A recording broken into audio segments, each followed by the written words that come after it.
Oi, gente, estou gravando esse vídeo para gente fazer uma reposição das aulas que não pudemos ter. Vamos lembrar num primeiro momento de onde nós estamos aqui no cálculo 3. Nas aulas anteriores a gente começou a estudar cálculo vetorial e nessas aulas a gente viu o que era uma função vetorial, como fazer o gráfico de uma função vetorial, como fazer operações com essas funções vetoriais. Depois vimos o que é a derivada de uma função vetorial e suas interpretações físicas e geométricas. E a gente também viu como calcular o comprimento de uma função vetorial no espaço que era dado por uma integral. Agora a gente começa meio que uma segunda parte disso para estender um pouco os conceitos das funções vetoriais e nós vamos estudar campos escalares e campos vetoriais, que é o que eu quero falar para vocês nessa aula. E por último eu quero falar de um campo vetorial muito específico que é o campo gradiente.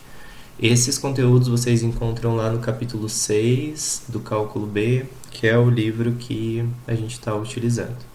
Então, eu já vou direto para a definição de o que é um campo escalar e o que é um campo vetorial, que provavelmente são conceitos que a gente já tem alguma familiaridade com eles. Então, um campo escalar é uma região do espaço tridimensional que tem uma função e essa função ela vai associar cada ponto do espaço a um número escalar.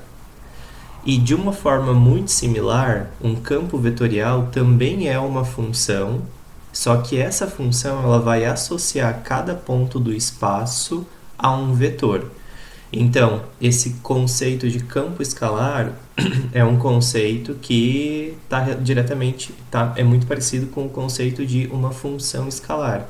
Só que agora, percebam que eu estou trabalhando com espaço. E aqui, esse conceito de campo escalar ele está sendo tratado dessa forma, com um nome diferente de função escalar, o conceito é muito parecido, porque no espaço tridimensional eu vou ter, para cada ponto do espaço tridimensional, um valor escalar que está associado a ele. E eu estou tratando isso dessa forma, ou de uma forma diferente, porque para esse tipo de função, a gente não vai conseguir fazer diretamente um gráfico que associe uma quarta medida a um XYZ que a gente já tem. E um campo vetorial, uma coisa muito parecida, só que, como já comentei, para cada ponto do espaço tridimensional a gente vai ter associado um vetor diferente. Aqui eu trago alguns exemplos de alguns campos escalares e campos vetoriais. Então, o primeiro exemplo de um campo escalar: uma função que liga a posição de um ponto dentro de uma sala à temperatura nesse ponto. Então, na sala de aula, para cada ponto distinto, a gente vai ter uma temperatura que está associada a ele. E aí, essa temperatura, inclusive, ela é uma grandeza que é escalar, então a gente pode representar ela dessa forma, por um campo vetorial. A pressão do ar como uma função da posição na atmosfera, a gente sabe que a pressão do ar ela muda principalmente com a altitude, né? Ou melhor, com a altura. Aqui tem um outro exemplo de uma função agora, que é uma função escalar, mas que representa um campo vetorial, ou melhor, um campo escalar. E aí, como eu já tinha falado para vocês, existe uma função que depende de x, y, z, e aí ela está associada a esse valor aqui, 100 mais 20 Euler de n a menos raiz quadrada de x quadrado mais y quadrado mais z quadrado. Então, esse valor aqui é um valor que a gente não consegue ver. Na verdade, a gente vai fazer uma visualização para isso, mas a gente não consegue fazer um gráfico perfeitamente para isso. Tem um outro campo escalar que ele é o produto escalar entre dois vetores, e aí se esses vetores eles têm componentes x, y, z, como está colocado aqui, então esse campo escalar pode ser dado por essa função que está colocada aqui. E aí, alguns exemplos de campos vetoriais. Então, lembrando, os campos vetoriais eles vão ligar cada ponto do espaço a um vetor. Então, a função que liga a posição de um ponto dentro de um fluido à velocidade nesse ponto. Os campos magnéticos, elétricos e gravitacionais, a gente sabe que as forças elas precisam ser representadas por mais de uma grandeza, então um vetor é uma boa forma de representar isso. E aqui, outros exemplos de campos vetoriais que a gente tem. Eu estou tratando de campos vetoriais e campos escalares todos com funções onde o domínio é o R3, mas o domínio pode ser o R2, como nós já vimos anteriormente, mas pode ser o Rn também. Aqui eu fiz uma representação com mapas de calor para aqueles dois exemplos que eu tinha colocado de campos escalares. Então, tem um ponto XYZ que está relacionado com essa quantidade que está aqui. Essa quantidade é uma quantidade que é um quarto valor e a gente não consegue ver eles graficamente no plano 3D. Então o que eu fiz foi, eu criei um mapa de calor, aqui tem o plano XYZ, né? Coloquei o X e o Y variando de -2 até 2 e o Z variando de -15 até 15, e eu coloquei esses planos aqui. Esse plano aqui de trás é o plano x igual a -2, esse daqui é o plano y igual a 2, e aqui eu coloquei o x igual a 0, y igual a 0 e z igual a 0. E aí eu fiz um mapa de calor para esses pontos, ou melhor, para esses planos. E aí essa corzinha que a gente está vendo aqui dentro mais escura é onde eu tenho esse... A gente pode pensar que é uma temperatura de 120, que exatamente aqui no centro, no ponto 000, a gente vai ter que essa temperatura dá 120. E à medida que eu vou me afastando do centro aqui do plano cartesiano, essa temperatura ela vai diminuindo e chegando aqui a esses valores que estão próximos de 100 graus. E de uma forma parecida, esse que eu tenho aqui na direita é uma representação com um mapa de calor para essa função, x² mais y² mais z². Percebam também que aqui na origem a temperatura é 0, que é quando o x, o y e o z dão 0. E à medida que eu vou me afastando da origem, o x, o y e o z, eles vão aumentando e, consequentemente, essa temperatura, que eu estou colocando assim porque eu estou chamando de um mapa de calor, ela também vai aumentando, e aqui na nossa visualização ela está chegando está indo até algum número maior do que 200. Então aqui algumas representações, não são gráficos, né, mas são representações desses campos escalares com um mapa de calor. E aqui embaixo eu tenho algumas outras representações de campos vetoriais.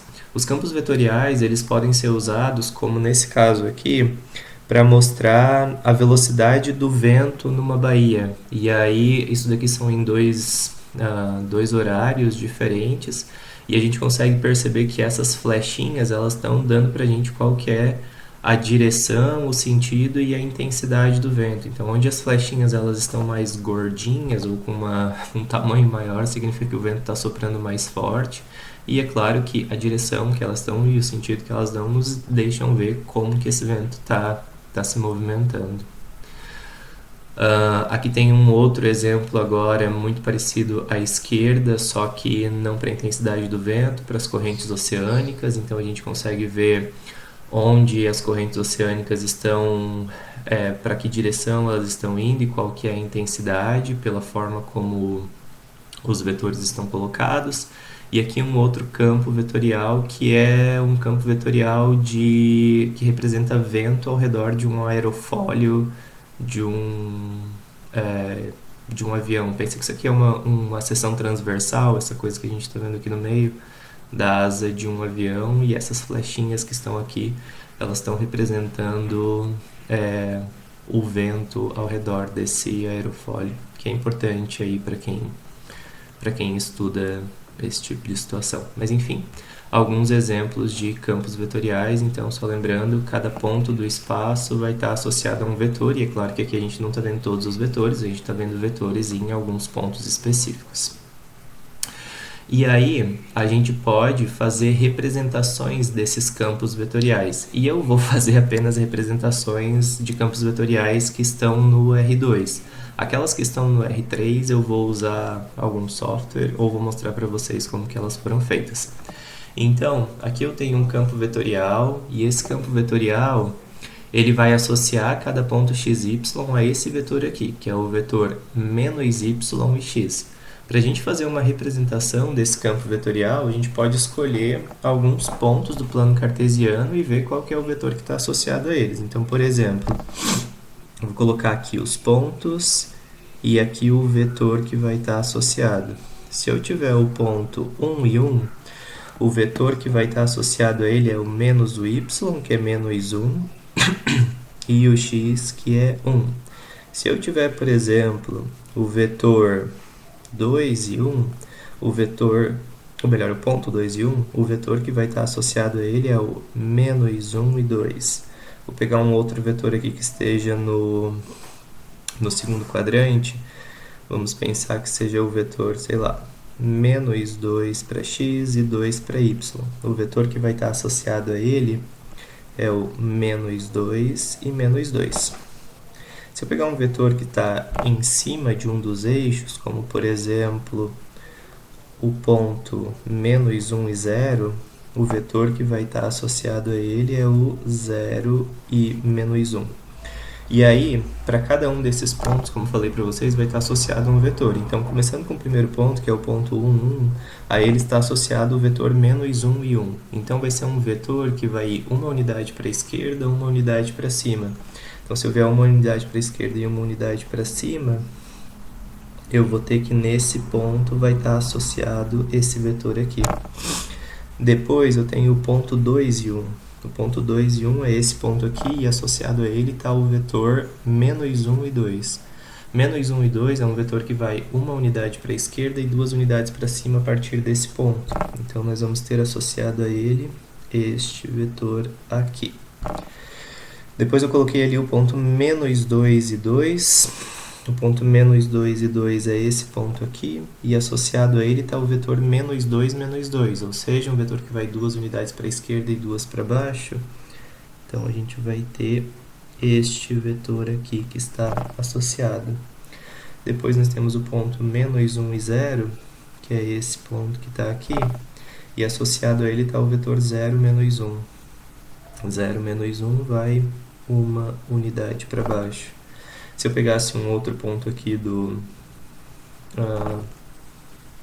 quarto quadrante, esse ponto é o ponto 1 para x menos 1 para y, associado a ele vai estar o vetor 1 e 1. E 1 e 1 é um vetor que vai 1 para a direita, 1 para cima, vai ser esse ponto que está aqui. Eu ainda poderia pegar um outro vetor que está aqui, por exemplo, no terceiro quadrante, para dar uma outra visualização, e talvez isso fique um pouco longo no vídeo, mas esse é o ponto menos 2 e menos 1, e associado a ele vai estar o vetor 1 e menos 2. 1 e menos 2 vai 1 para a direita, 2 para baixo, e aí nós vamos ter isso daqui como vetor que está associado a ele. E aí, enfim, a gente poderia continuar fazendo muitos vetores como esse daqui, mas de uma maneira geral, se a gente pensar que isso daqui representa, por exemplo, o movimento de um fluido, é como se esse fluido ele estivesse fazendo uma rotação no sentido anti-horário. De uma maneira geral, todos os vetores eles vão ter um sentido parecido com esses que estão colocados aqui em cada um dos quadrantes que foram colocados, né? Então, é mais ou menos essa uma interpretação que a gente pode dar para esse campo vetorial. Falei que não faria, mas aqui tem um exemplo de um campo vetorial no R3 e eu vou fazer alguns poucos vetores dele muito rapidamente. Vou desenhar aqui um plano cartesiano. E aí eu vou pedir para que vocês usem um pouco a imaginação de vocês para que a gente não fique muito tempo aqui. Então, para cada ponto x, y, z está associado um vetor que é o z. Esse z aqui eu posso pensar que ele é o vetor 0, 0 e z, né? Aqui na verdade eu deveria ter escrito zk para ficar correto, e faltou esse k aí mesmo. Então, se eu pegar alguns pontos do plano cartesiano, como por exemplo o ponto 0, 0, 0, o ponto 0, 0, 0 vai estar associado ao vetor nulo, então não vamos ter nada aqui. Se a gente pegar um vetor que está ali em cima do eixo y, como por exemplo o 0, 1, 0, o vetor que vai estar associado a ele também é o vetor 0, 0, 0. Agora, se eu pegar o vetor, por exemplo, 0, 0, ou melhor, o ponto 0, 0, 1, né, que é um ponto que está exatamente aqui em cima do eixo Z, o vetor que está associado a ele é um vetor que não vai nada para a direita, nada para a esquerda, vai uma unidade para cima. Então a gente vai ter esse vetor que está aqui. E aí se eu pegar um outro ponto, como por exemplo, vou pegar alguns que são fáceis de desenhar, o 0, 1 e 1, o 0, 1 e 1 é mais ou menos esse ponto aqui. E o vetor que vai estar associado a ele, eu me esqueci de escrever, aqui é 0, 0, 1. Aqui também é o 0, 0, 1. Então, o vetor que vai estar associado é esse daqui. E, de uma maneira geral, se eu tivesse pegado um outro ponto, como por exemplo, esse ponto que está aqui no finalzinho desse vetor, e esse ponto que está aí é o ponto 0 para x, 1 para y e 2 para z, e aí o vetor que está associado a ele é o 0, 0, 2. Então vai ser um vetor que está apontando para cima, mas agora ele tem 2 unidades de comprimento. E aí o meu desenho está sem uma escala aí, mas estou tentando manter alguma proporcionalidade. Se eu tivesse pegado alguma coisa, um ponto aqui refletido, só que no quadrante de baixo, e eu vou imaginar que esse ponto que eu estou pegando agora é 1, 1 e menos 1. Embora meu desenho não esteja muito bom, 1 para x, 1 para y e menos 1 para z. O vetor que está associado a ele é o 0, 0 e menos 1. Que vai ser um vetor que vai estar apontando para baixo uma unidade.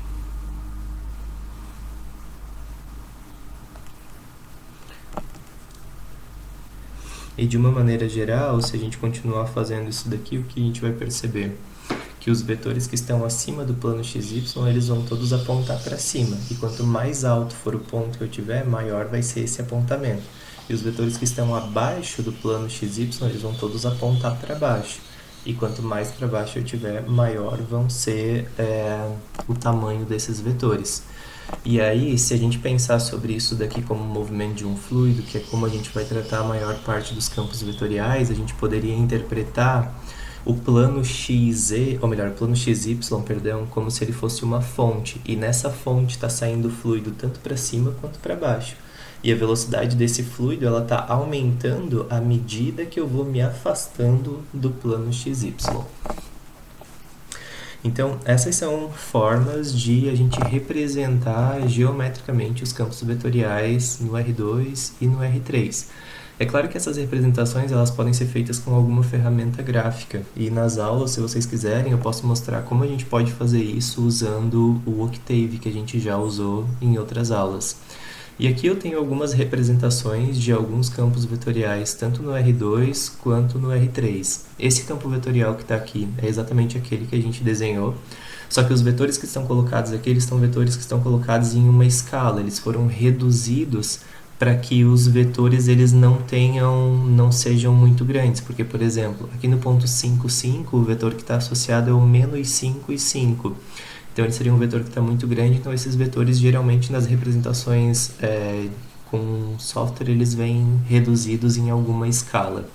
Mas a gente pode ver que se isso representa o movimento de um fluido, como que esse fluido ele está se movendo. E de uma forma semelhante, aqui a gente tem algumas representações para campos vetoriais 3D, só que, obviamente, eu não me atreveria a tentar fazer desenhos desses campos vetoriais que são mais complexos. E temos um exemplo aqui, esse exemplo é um exemplo que foi tirado de um exercício lá do livro de vocês. Vamos supor que a temperatura em um ponto do espaço é uma temperatura que é dada por x² mais y² mais z². E existe uma partícula que está se movendo no tempo t, e a posição é dada por esse vetor aqui, t² e t². Eu gostaria que vocês tentassem pausar o vídeo e responder essas questões que estão aqui. Então, a gente consegue identificar que a temperatura que a gente tem, eu vou dizer que ela é uma temperatura que depende de x, y, z, e ela é essa função que está aí, x² mais y² mais z². E a função que dá o movimento da partícula é essa função que está ali. Eu vou dizer que ela é uma f de t, que é t ao quadrado i, ou melhor, t vezes i, mais t ao quadrado j, mais t ao cubo k, que eu poderia representar na forma de um vetor exatamente como está colocado ali. E aí eu quero determinar qual que é a temperatura desse corpo quando ele está no tempo 1/2. Quando ele está no tempo 1/2, a gente consegue identificar qual que é a posição dele. E a posição dele tem uma coordenada x, y, z. Sabendo qual que é essa coordenada x, y, z, a gente pode jogar isso lá na função de temperatura e saber qual que vai ser a temperatura no ponto que ele está ocupando. Então, num primeiro momento, eu vou calcular qual que é a f de meio. Poderia ter colocado um valor mais tranquilo, como 1, por exemplo, né? E a f de meio vai ser meio, 1/2 ao quadrado, que é 1/4, e 1/2 ao cubo, que é 1/8. Então, a posição que ele ocupa no tempo meio é essa posição que está aí. E para eu saber a temperatura, eu vou calcular, então, qual que é a temperatura nessa posição.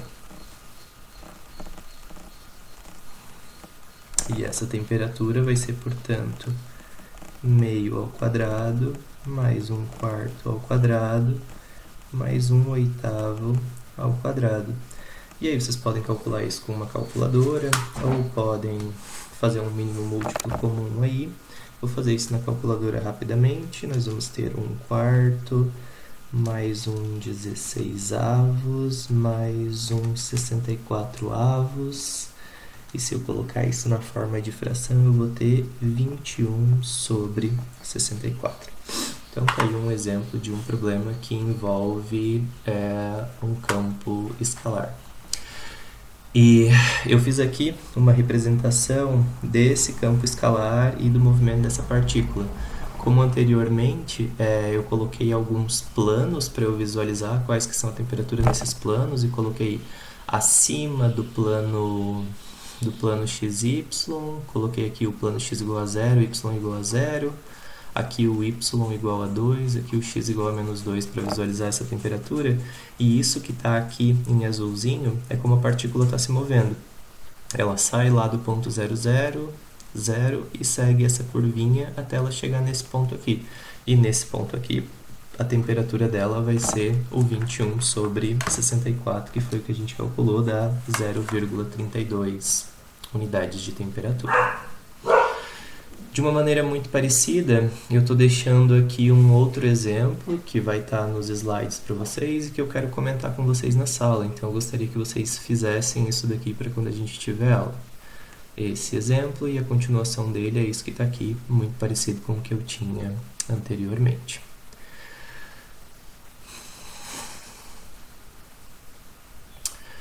E aí, continuando então, eu quero falar para vocês sobre um campo vetorial que é bastante notável, que é o campo gradiente. O campo gradiente, eu já vou diretamente dar qual que é a definição dele. O campo gradiente é uma operação que a gente faz sobre um campo escalar. Então, imagine que eu tenho uma função escalar, um campo escalar, e o gradiente dessa função, que eu posso representar dessas duas formas, como grad de f ou esse operador nabla f, é definido como essa operação que está aqui. Nessa operação a gente tem a derivada parcial do f com relação a x, i mais a derivada parcial do f com relação a yj, mais a derivada parcial do f canônico k. Então, percebam que o gradiente de uma função escalar, ele é um campo vetorial, ou ele é um vetor, o que a gente vai ter como resposta. E aí, se a gente quisesse, a gente também poderia representar isso na forma vetorial. df dx, del f, del y, del f, del z. Então, não é nada difícil de calcular o gradiente. Aí tem uma função, é uma função de duas variáveis. Eu gostaria que vocês tentassem calcular qual que é o gradiente dessa função. Para calcular o gradiente dela, então, a gente precisa calcular qual que é a derivada parcial dessa função com relação a x e a derivada parcial dessa função com relação a y. É esse vetor aqui, que é o gradiente de f nesse caso. Então, derivando essa função com relação a x, a derivada de x ao quadrado é 2x e a derivada de menos xy é menos y. Então, a primeira parte, o del f del x, é 2x menos y e, portanto, já sabemos que é a letra B. Mas eu também preciso, só para confirmar, né, a derivada parcial do f com relação a y, derivando isso daqui com relação a y, nós vamos ter menos x, então, esse vetor que está aqui. Então, nada difícil de calcular o gradiente de uma função.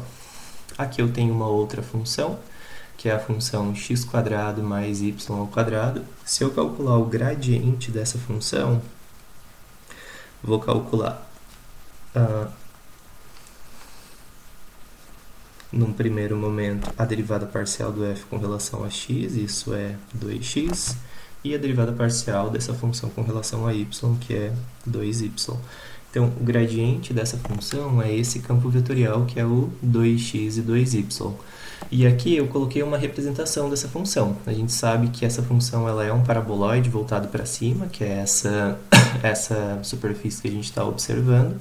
E aqui eu coloquei nessa representação, essas flechinhas, elas são exatamente o gradiente dessa função. E esses círculos que a gente está vendo, que aqui estão parecendo elipses, mas é por causa da projeção, eles são algumas curvas de nível dessa função. Então, estamos visualizando a função e o seu gradiente aqui. Aqui eu tenho outros dois exemplos em que eu quero encontrar e representar geometricamente. Encontrar o gradiente não é muito difícil, representar geometricamente eu vou fazer com um software, ou já fiz com um software e posso mostrar como fazer isso na sala. Então, o gradiente da função f, vou derivar essa função com relação a x, é a primeira derivada, isso é 2x, lembrando que estou derivando tudo isso daqui com relação a x. A derivada com relação a y é 2y e a derivada com relação a z é 2z. E o gradiente da função g, muito parecido, menos 2x, menos 2y e menos 2z. E aí, nada difícil de calcular. Aqui eu fiz uma representação geométrica com um mapa de calor para as funções e, além disso, o gradiente delas sendo representado. Percebam que a primeira função que a gente tem é a x² mais y² mais z². Se a gente pensar nessa função como uma função que representa a temperatura de acordo com o espaço, nós temos que aqui na origem essa temperatura é zero. E à medida que eu me afasto da origem, essa temperatura ela vai aumentando, como a gente consegue ver no mapa de calor. Então, 0 é o branquinho e os pretos são alguma coisa maior do que 25 no que nós temos de visualização. E eu gostaria que vocês percebessem que o gradiente que a gente tem, ele está apontando exatamente nessa direção para onde a temperatura está crescendo. E essa é uma das características que eu quero provar para vocês hoje do gradiente, que ele vai apontar qual que é a direção da maior taxa de crescimento dessa função. E aqui, nesse outro exemplo, percebam que a temperatura máxima ela está aqui na origem, a temperatura máxima é zero. E à medida que eu me afasto da origem, essa temperatura ela vai diminuindo, porque os x, y e z que a gente tem aqui são todos negativos. E aí eu gostaria que vocês percebessem que o gradiente está apontando exatamente nessa direção onde a temperatura é maior. E a temperatura é maior exatamente aqui na origem. Então, essa é uma das características do gradiente que eu quero falar para vocês e que eu quero provar para vocês nessa aula. Mas é por isso, esse é um dos motivos do gradiente ser um campo vetorial especial. É porque ele aponta qual é a direção de maior crescimento do nosso campo escalar. Aqui, um outro exemplo fácil também, calcular qual que é o gradiente de uma função em um ponto. Então, no primeiro momento, calculo o gradiente, sugiro que vocês façam e depois vejam. Derivando essa função com relação a x, nós temos 4x. Derivando essa função com relação a y, nós temos 2y. E aí, o gradiente dessa função no ponto, simplesmente substituo as coordenadas do ponto no gradiente. Então, 4 vezes 2 e 2 vezes menos 1. E o gradiente nesse ponto vai ser, portanto, o vetor 8 e menos 2. Aqui coloquei algumas propriedades operatórias do gradiente. Como o gradiente ele é baseado em derivadas, então essas propriedades operatórias elas são muito parecidas com as propriedades operatórias que a gente tem para derivação. O gradiente de c vezes uma função, eu posso colocar esse c com essa constante para fora, multiplicando o gradiente. O gradiente da soma ou da subtração é a soma ou a subtração dos gradientes. Se eu tenho o gradiente da multiplicação de duas funções, eu vou usar uma regra que é parecida com a regra do produto, então eu mantenho a primeira e derivo a segunda, só que essa derivada agora é o gradiente, mais a segunda vezes a derivada da primeira, só que entendendo que essa derivada é o gradiente. E de uma forma parecida, o gradiente da divisão utiliza uma coisa muito parecida com o que a gente tinha lá para a regra do quociente de derivadas. E agora, uma interpretação geométrica para o gradiente. Então, existe uma proposição, que é essa que está aqui embaixo. Seja f um campo escalar tal que, por um ponto P do espaço, passa uma superfície de nível S de f. Então, existe uma função, e essa função, em algum ponto, se eu pegar um ponto dessa função, ela vai ter uma curva de nível nesse ponto. E aí essa proposição está dizendo o quê? Que se o gradiente dessa função for diferente de zero nesse ponto, então o gradiente é normal a S em P.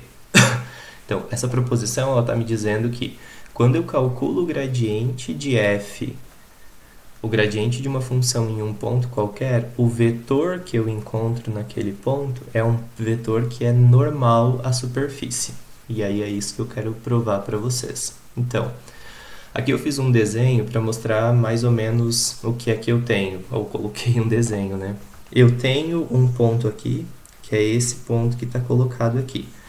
O que essa proposição está dizendo é, quando eu calcular o gradiente da função, e o gradiente da função é essa função, ela é uma f de xy, né?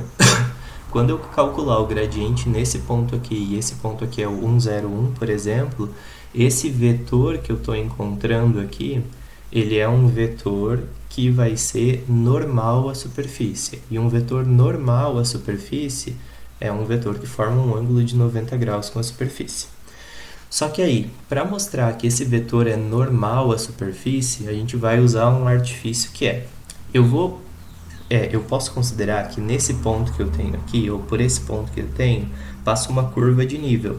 Lembra que uma curva de nível é uma curva onde os z's que eu tenho, eles têm todo o mesmo valor. Então, nesse caso aqui, a gente até consegue ver o valor do z, que o valor do z é 1 nesse ponto. Então, está passando essa curva de nível.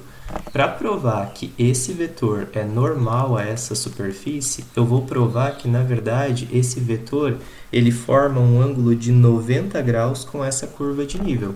Se ele formar um ângulo de 90 graus com essa curva de nível, e essa curva de nível ela pertence à superfície, então o vetor naturalmente vai ser um vetor que é normal à superfície.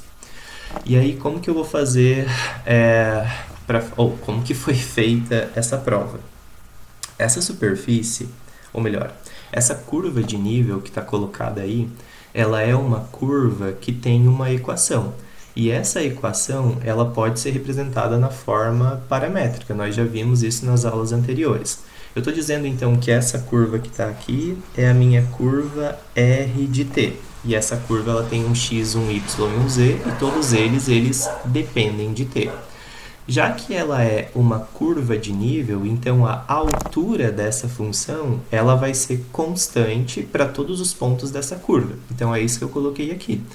Quando eu pegar a minha função e eu aplicar ela em x, y, z, que são, ou exatamente na curva de nível que eu tenho, o que eu vou ter como isso daqui é uma constante.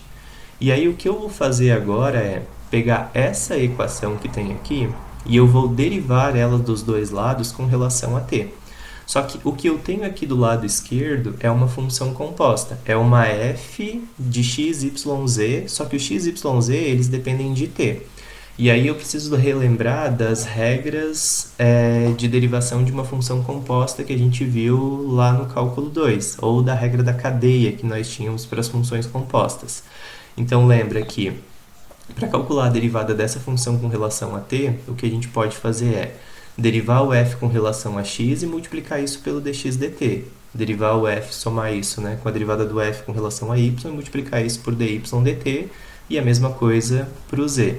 Quando eu derivar o k, que é uma constante, com relação a t, porque eu estou derivando os dois lados com relação a t, essa derivada vai dar zero. Agora, quando a gente olha para o que está aqui do lado esquerdo, o que a gente tem é exatamente um produto escalar. A gente pode interpretar isso como um produto escalar entre dois vetores.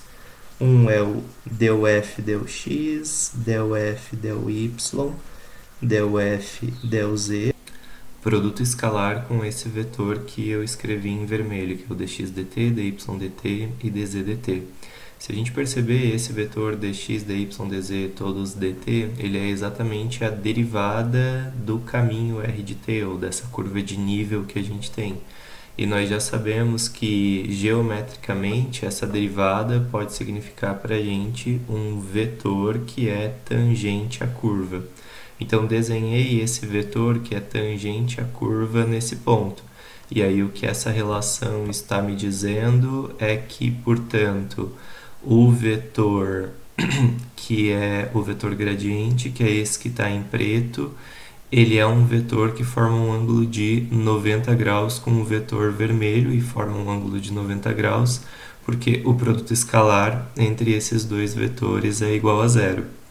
Então, se o vetor gradiente forma um ângulo de 90 graus com o vetor que é tangente à curva nesse ponto, ele é um vetor que vai formar um ângulo de 90 graus com essa superfície, ou seja, vai ser o que a gente chama de um vetor normal à superfície. E aí essa então é a interpretação que eu já tinha falado anteriormente dessa proposição. Então, que o vetor gradiente ele é um vetor que é normal à superfície em um ponto. E para a gente ver como encontrar esse vetor normal à superfície, tenho dois exemplos que estão colocados aqui. O primeiro é, eu quero determinar um vetor normal à superfície x² mais y² no ponto 1, 0, 1. Essa superfície que está aqui, a gente já sabe que ela é um paraboloide voltado para cima. Eu fiz aqui um desenho desse paraboloide, e eu já coloquei também, que é exatamente o mesmo que eu já tinha colocado antes, um desenho do vetor que é o que a gente está procurando. Então, vou mostrar para vocês como a gente pode encontrar ele algebricamente. De acordo com o que nós tínhamos anteriormente, a gente tem que encontrar o gradiente dessa função e aplicar o gradiente dessa função no ponto que a gente tem interesse. Então, se eu calcular o gradiente da função z, nós vamos ter o vetor 2x e 2y. Esse gradiente, da forma como ele está escrito, ele é um gradiente que está no R2, né? E tanto que aqui embaixo eu coloquei aqui já qual que é uma representação geométrica para esse campo vetorial. Só que percebam que o vetor que a gente quer encontrar, ele é um vetor do R3, né? Ele é um vetor que tem 3 componentes. E aí a gente tem que tomar um cuidado em situações como essa, porque quando eu fiz essa demonstração para vocês, a gente igualou a função que nós tínhamos a uma constante. Então, para resolver esse exercício, eu vou pegar essa função e vou igualar ela a uma constante, essa constante pode ser zero. Então, essa função que está aqui, nós podemos escrever ela como sendo x² mais y² menos z igual a uma constante. E aí eu posso dizer que essa daqui é a minha f de x, y, z, que é a função que eu vou tratar. E aí, ao invés de usar esse gradiente que eu coloquei aqui, a gente vai usar o gradiente dessa função que está sendo igualada a uma constante, e essa constante é zero. Posso até colocar o zero do lado de cá. E aí vou, então, calcular esse gradiente. e o gradiente dessa função vai ser 2x, 2y e menos 1. E aí o que eu vou fazer agora é aplicar o gradiente dessa função no exemplo 2.16 no ponto que eu tenho interesse. E o ponto que eu tenho interesse é o 1, 0, 1. Substituindo o x, o y e o z por 1, 0 e 1, nós vamos ter 2, 0 e menos 1. E esse 2, 0 e menos 1 é exatamente esse vetor que está sendo visualizado aqui, né? Um vetor que vai 2 unidades na direção do eixo x, nenhuma unidade na direção do eixo y e uma unidade para baixo na direção do eixo z. De uma maneira parecida, a gente poderia determinar um vetor perpendicular a essa circunferência que está aí, né, que é uma circunferência de raio 3, no ponto 2 e raiz de 5. Então, só para a gente visualizar, não que eu precise visualizar, né, mas vou imaginar que eu tenho uma circunferência aqui de raio 3.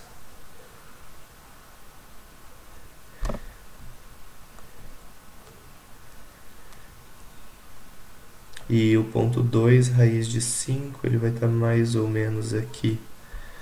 Não é difícil de determinar um vetor que seja normal a essa superfície nesse ponto, mas vou fazer isso utilizando o gradiente. Eu posso dizer que a função que está associada àquilo é a f de xy igual a x² mais y² menos 9, agindo de uma maneira parecida com a que eu agi anteriormente. Ou eu posso deixar só x² mais y² também, porque ele já é igual a uma constante que é menos 9. E aí, ou melhor, 9. E aí eu vou calcular qual que é o gradiente dessa função, muito parecido com todos os gradientes que eu já calculei nesse vídeo. Aplico esse gradiente no ponto que eu tenho interesse, que é o ponto 2, raiz de 5. 2 e raiz de 5. E aí isso vai dar 4 e 2 raiz de 5. E aí, portanto, esse é um vetor que vai 4 unidades para a direita e 2 raiz de 5 para cima. 2 raiz de 5 é um pouco mais do que 4. Vai ser mais ou menos assim esse vetor. Talvez numa escala que não esteja perfeito. E esse aí é um vetor que é normal a essa curva nesse ponto. Ou seja, se eu tiver uma reta tangente a essa curva ali nesse ponto, esse vetor está formando um ângulo de 90 graus com essa reta. Então, alguns exemplos dessa interpretação de o vetor gradiente, ele é normal à superfície ou à curva, se a gente estiver falando de curvas no plano. E nesse slide aqui, a última interpretação, que é uma que eu já tinha adiantado para vocês, que o gradiente ele indica a direção de máxima variação de uma função. Então, é exatamente isso que o gradiente, o que eu já tinha falado para vocês, e o gradiente ele tem esse poder também, e eu quero fazer uma justificativa para isso baseado no resultado anterior. Então, eu tenho aqui um paraboloide, esse paraboloide ele está voltado para cima, e eu desenhei aqui do lado algumas curvas de nível desse paraboloide e também alguns vetores que fazem parte do campo gradiente.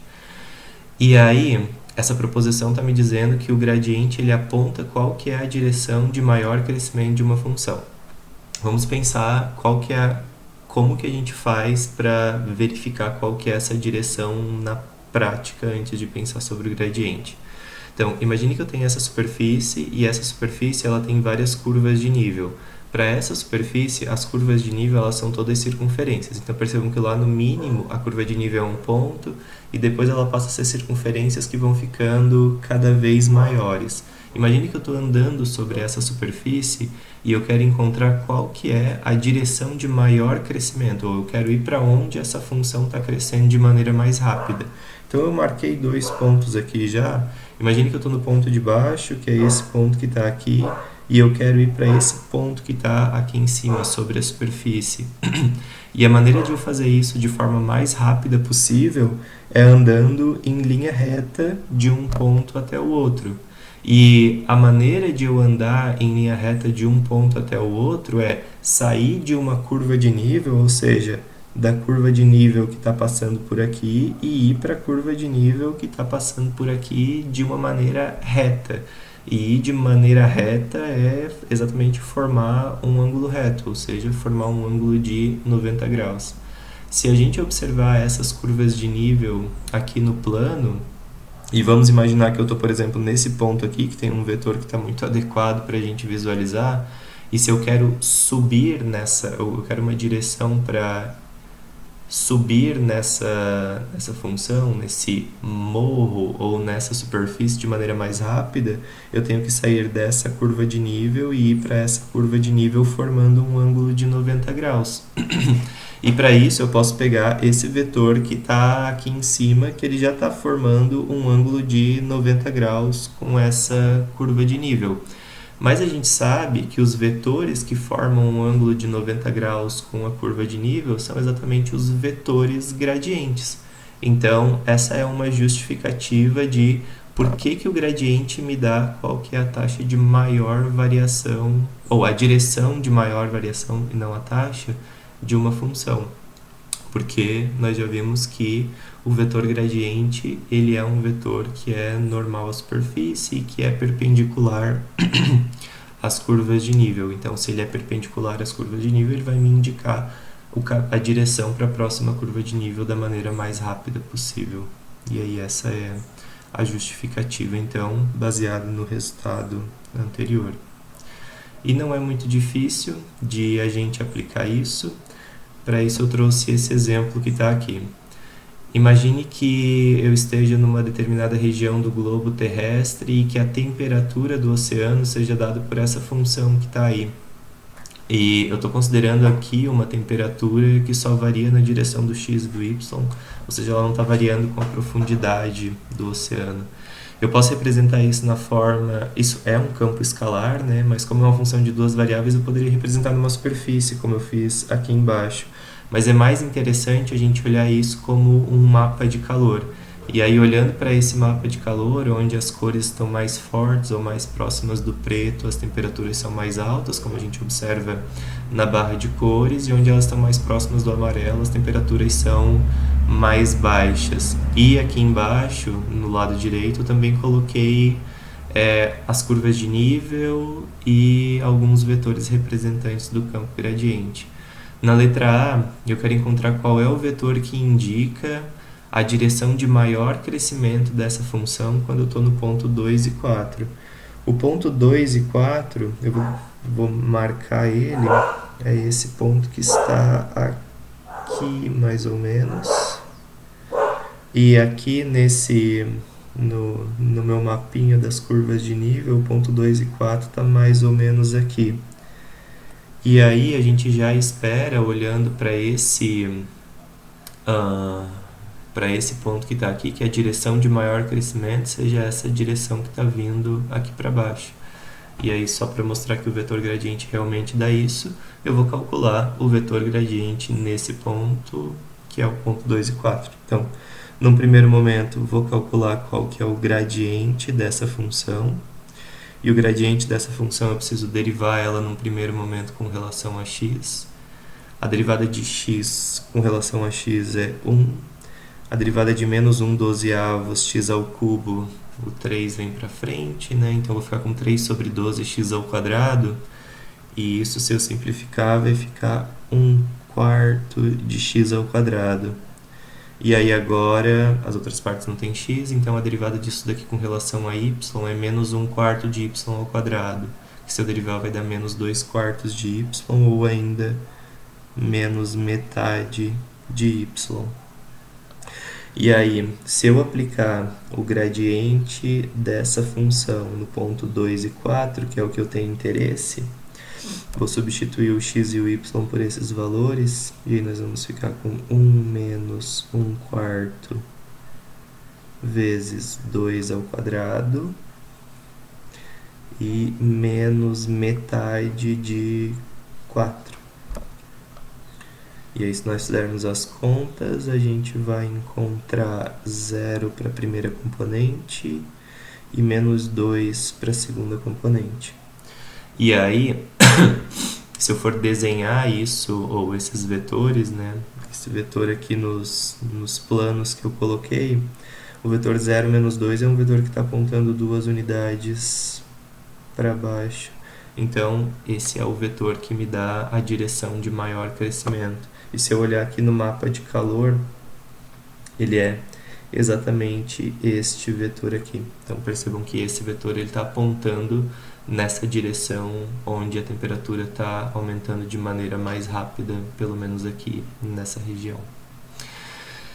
E aí eu também peço nesse exemplo qual que é a taxa de variação da função nesse ponto. A taxa de variação da função nesse ponto é exatamente o módulo desse vetor. Fiquei com pouco espaço para calcular isso daqui, mas o módulo desse vetor é as coordenadas ao quadrado somadas e tira a raiz, isso vai dar 2, né?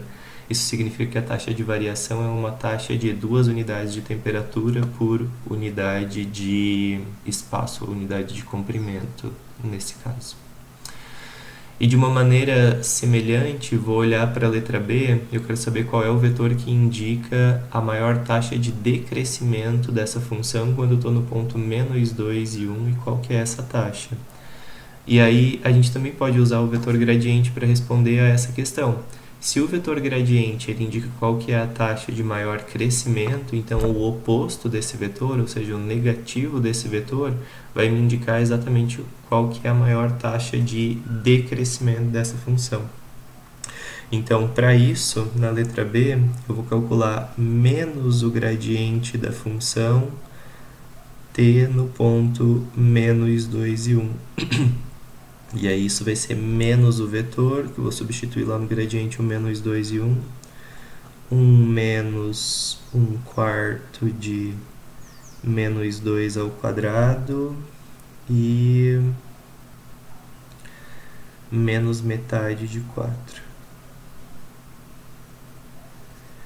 A primeira componente dá 0, a segunda componente dá menos 2. Só que aí, como esse vetor está negativo, nós vamos encontrar o vetor 0, aqui daria menos 2, então 0 e 2. E aí, se eu pegar aqui na minha figurinha o ponto menos 2 e 1, ele está mais ou menos aqui. E o vetor 0, 2 é esse vetor que está aqui, indo 2 unidades para cima. E olhando para o nosso desenho, a gente consegue ver que essa é exatamente a direção que dá a taxa de maior decrescimento da função. Então eu estou saindo daqui onde ela estava de alguma maneira vermelhinha e estou indo nessa direção, que é a direção amarela, que é onde a função está decrescendo. E aí esses então são exemplos visuais dessa interpretação, dessa segunda interpretação que eu tenho para o gradiente. A taxa de decrescimento é a mesma, da mesma maneira que eu falei anteriormente, né? Preciso calcular o módulo desse vetor e o módulo desse vetor vai dar 2. Eu vou deixar esse exemplo aqui nos slides sem resolver para vocês fazerem e a gente comentar ele quando a gente tiver uma aula presencial. E com isso eu termino esse vídeo e aqui tem um resumo sobre o vetor gradiente. Então, o vetor gradiente ele é aplicado a um campo escalar ou a uma função escalar.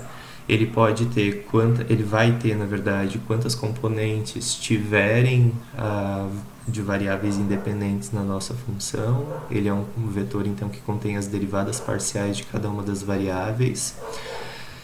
O gradiente é, portanto, uma função vetorial e aqui as duas interpretações para o gradiente, né? Então, o gradiente ele vai indicar qual é a direção em que essa função ela aumenta de maneira mais rápida e os vetores gradientes eles são perpendiculares às linhas de contorno. E se eles são perpendiculares às linhas de contorno, se a curva ou se a função que eu tiver ela for uma curva ou for uma superfície, esse vetor ele vai ser um vetor que é normal a essa curva ou a essa superfície. E aí, então, para vocês praticarem esses exercícios nas sessões 6.2 e 6.6 lá do Cálculo B, da Diva e da Miriam, e essas aqui são as referências que eu usei para construir essa aula. Lembrem-se que se vocês tiverem dúvidas, vocês podem entrar em contato comigo pelos nossos canais tradicionais de comunicação. Bons estudos e até a próxima!